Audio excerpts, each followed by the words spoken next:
Это программа «Между тем». Меня зовут Александр Хавренко. Здравствуйте.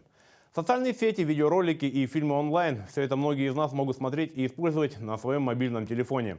Однако далеко не по всей республике есть возможность пользоваться мобильным или высокоскоростным интернетом. До сих пор в некоторых районах мобильный телефон может осуществлять лишь звонки, и жители лишены многих благ прогресса.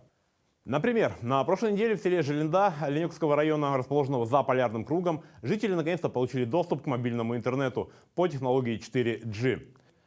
Теперь сельчане могут общаться с близкими по видеосвязи и с комфортом пользоваться любыми интернет-сервисами и приложениями. Инженеры оператора обеспечили население скоростным интернетом и новым качеством голосовых звонков по технологии VoLTE.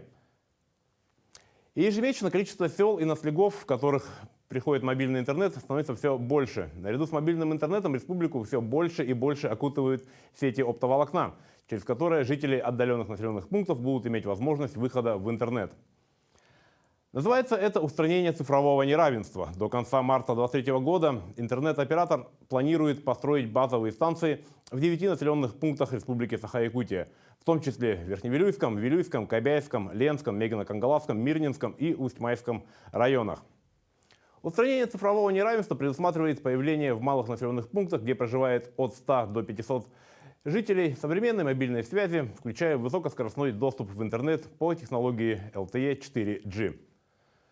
В прошлом году в рамках федерального проекта «Устранение цифрового неравенства 2.0», входящего в национальную программу «Цифровая экономика Российской Федерации», прошло голосование на портале Госуслуги. Голосование завершилось 15 ноября, и по его итогам от Якутии на подключение высокоскоростной мобильный интернет вошли 16 населенных пунктов.